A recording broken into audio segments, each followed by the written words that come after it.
É uma satisfação enorme poder aqui conduzir esse painel sobre as tecnologias Waste to Energy.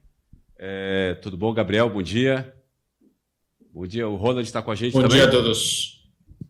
Tudo bom, Roland? Obrigado por estar com a gente. Gabriel, eu vou te fazer uma primeira pergunta. Quantas usinas vocês têm ao redor do mundo que utilizam a tecnologia da Solvay? E quais são os desafios que você entende para a implementação desses projetos no Brasil? A gente tem por volta de 300 usinas ao longo do mundo utilizando a tecnologia de Solver Solutions. E eu acho que o maior desafio do Brasil, e acho que também da América Latina, Yuri, são as políticas e as mudanças, infelizmente, que a gente tem na América Latina, né, de governo, de um para o outro, que às vezes tem marcado um rumo e o governo seguinte muda. Mas acho que o Brasil tem tomado uma posição bem mais estruturada nos últimos anos. E acho que está bem mais avançado que qualquer outro país da América Latina nessa questão do waste to energy. Os outros países da América Latina estão muito atrasados em comparação ao Brasil agora, né? Perfeito. Obrigado, Gabriel. Roland, tudo bom, Roland? Muito obrigado por estar com a gente. Tudo bom? Oi. Eu quero aqui, primeiramente, agradecer por ter sido anfitrião conosco lá na Suíça. Nós que fomos para a Zurique, depois uma reunião na sede da Hitachi, tivemos na usina de Lucerne, na Suíça, e visitamos uma usina extremamente moderna. Ela que utiliza filtros de amônia, depois filtros eletrostáticos de alta voltagem para separar os metais pesados e 2 filtros de manga. Ou seja, há uma legislação bastante restritiva na Suíça e eles fazem totalmente o cumprimento dessa legislação, de modo que não há metais pesados no bottom ash que eles produzem, e as emissões são extremamente limpas, né? Nós subimos na chaminé da usina e pudemos ali, o CEO da companhia, né, do operador da usina, da RE Energia, acompanhou a gente e ele colocou um tubo em cima da chaminé, de modo que a gente pôde respirar o ar que saía da chaminé, né? Então, mostrando que a usina é extremamente limpa. E foi uma experiência incrível, Roland. Eu quero aqui compartilhar com eles e agradecer a você por ter nos acompanhado e providenciado todos os detalhes. Roland, eu queria te perguntar, quantas usinas de Waste to Energy a Hitachi hoje tem em operação no mundo? Quantas linhas de incineração vocês já construíram? E quais são os desafios que você enxerga para a implementação desses projetos no Brasil? Bom, quantas usinas é difícil para dizer, né? Você mesmo no palestra, né? São mais que 800 projetos, não são 800 usinas, mas 800 projetos. Mas só no momento temos 7 usinas na construção. Só agora, neste momento, né? Este ano.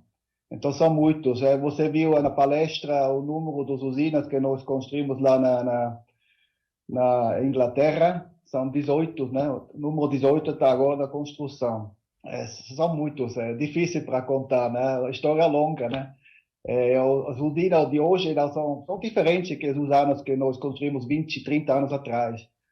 São mesmo no foco da produção da energia elétrica, com eficiência muito, muito alto. Mesmo como uma usina termoelétrica, né? Que usa um combustível que é o lixo, né?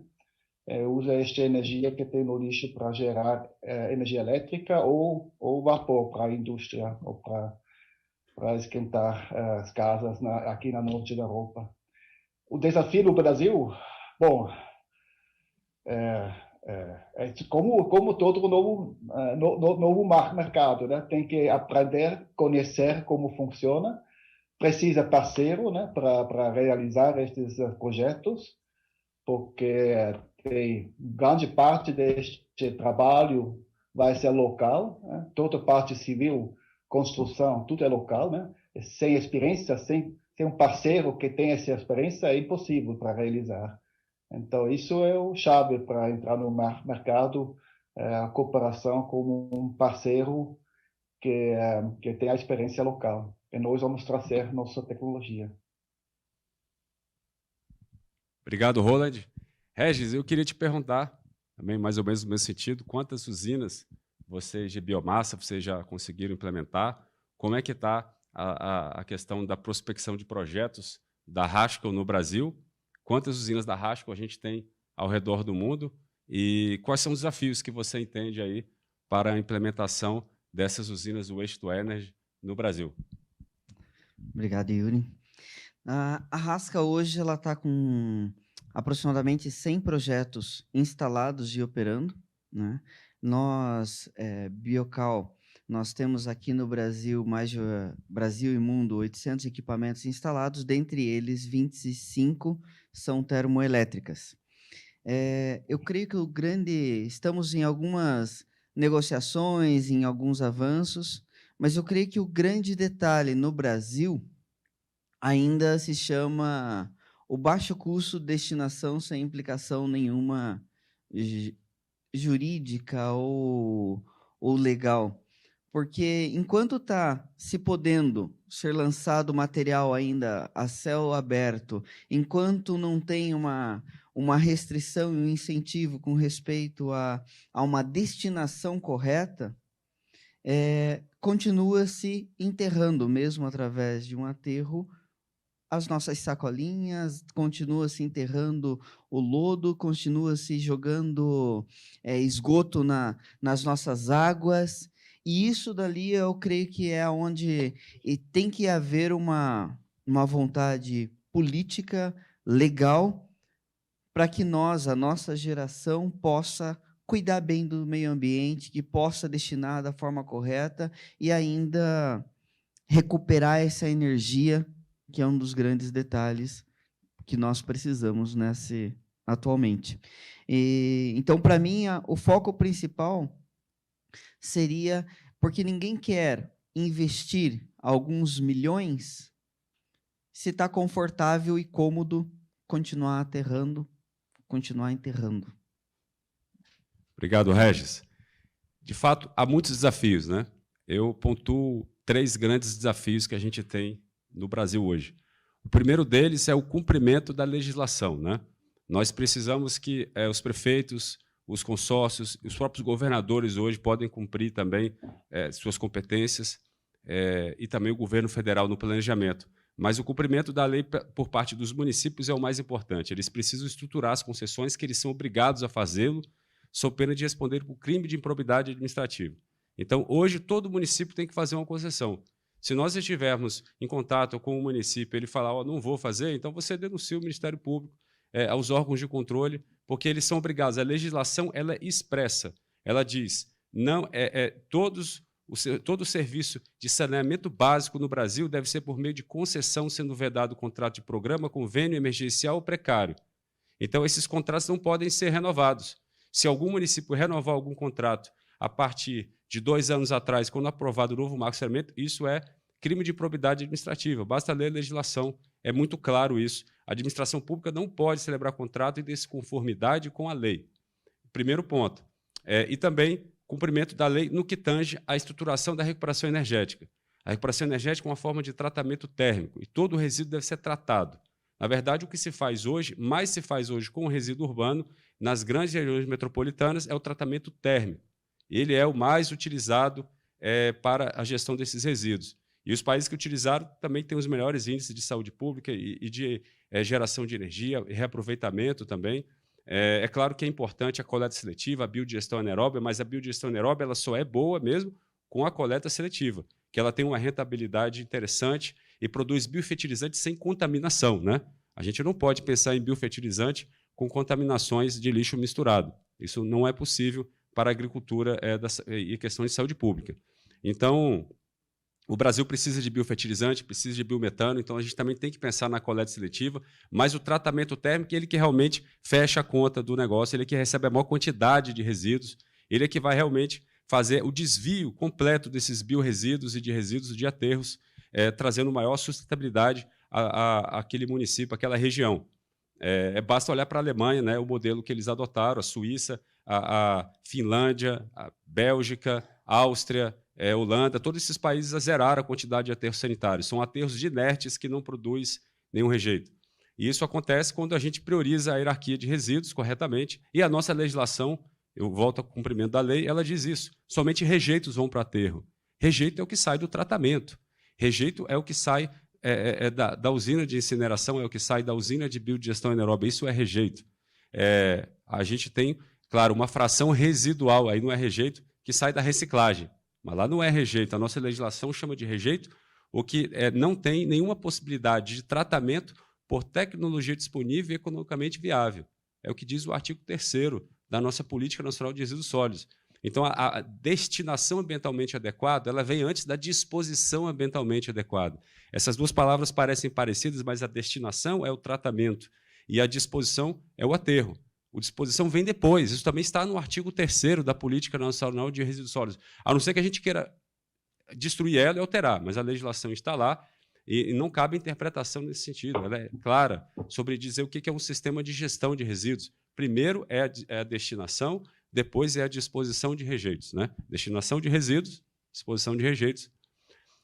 Então, a gente tem que, se a gente tem viabilidade econômica, a gente não pode simplesmente enterrar lixo in natura. Nós devemos fazer a recuperação energética. E aí, o segundo ponto que eu coloco, outro desafio importantíssimo, é a necessidade de nós termos a contratação, né, por meio de leilões públicos do governo federal com preço teto suficiente para viabilizar os projetos, ou de estruturação de projetos que têm uma outra alternativa. Geração distribuída por chamada pública é uma solução, mas as distribuidoras têm essa faculdade de contratar, então elas têm que contratar, e a ANEEL precisa compreender que o preço teto é um pouco maior, né? O preço, né, não é igual ao solar, né? Essa discussão foi travada na ANEEL e houve uma brecha, né? Nós impugnamos a primeira resolução em nota técnica, dizendo, olha, o Ministério de Minas e Energia fez uma portaria dizendo que o VRES do Waste to Energy é R$ 560 o megawatt-hora, que hoje atualizado dá mais de 650. Se está na portaria 65/2018, não cabe à ANEEL de estabelecer preço. A ANEEL simplesmente somou todos os VRES com a Solar e a WTE e fez uma média de 420. E falou, isso é ilegal. E eles chamaram isso de menor custo global. Eu falei, não tem menor custo global, isso não está na lei. A legislação não deu competência para a ANEEL aplicar isso. Eu falei que isso era usurpação de competência, aí eles discutiram e, no final, deram essa abertura de, primeiro ponto, a distribuidora pode escolher a fonte que ela quer contratar, desde que ela justifique sistemicamente. Agora, quais são os benefícios, os atributos sistêmicos da nossa usina? 95% de fator de capacidade. A usina da Suíça, que a gente visitou com o Roland, opera 8.500 horas ano. É praticamente uma usina nuclear de alta capacidade que para 7 dias por semana. Então, a gente percebe que os atributos são enormes. A gente consegue gerar na base, garantir uma disponibilidade quase de 100% dessa usina o ano inteiro, 24 horas por dia. E isso tem um benefício enorme de estabilizar o sistema elétrico, de trazer confiabilidade no centro de uma cidade, né? Muitas usinas de Waste to Energy ficam no centro das cidades. A 2 quilômetros da Torre de Eiffel, como foi visto aqui ontem, fica uma usina Waste to Energy. E aí o terceiro ponto é a questão de nós termos no Brasil um cumprimento das metas, né? Nós temos um Plano Nacional de Resíduos Sólidos, o Planares prevê 2 gigas, 1 giga até 2040. Nós podemos superar essa meta, mas se é 1 giga até 2040, nós precisamos de 50 megas por ano. Isso precisa estar no plano decenal de expansão do setor elétrico, né? O setor elétrico precisa conversar com o Planares, até porque o PDE, o Plano Decenal de Expansão do Setor Elétrico, ele é indicativo e ele não tem base legal nas suas indicações, não é obrigatório. O Planares ele é obrigatório, ele é um plano que deve ser cumprido, aprovado por lei e por decreto, né? A lei determina que seja aprovado por um decreto, o decreto foi aprovado esse ano. Então, o Planares ele precisa ser cumprido. Nós precisamos contratar 50 megas por ano de Waste to Energy. E nós precisamos de leilões ou estruturação de concessões conjuntas para a eletromobilidade, como a gente vai falar no último painel hoje. Eu convido vocês a ficarem com a gente, vai ser muito, muito interessante. Então, esses são os desafios que eu vejo, pessoal. A gente está com o tempo um pouco apertado, mas se vocês tiverem qualquer dúvidas, eu estou à disposição, o Regis também, e a gente pode também encaminhar para o Roland aí, para o Gabriel, as perguntas também. Obrigado, pessoal.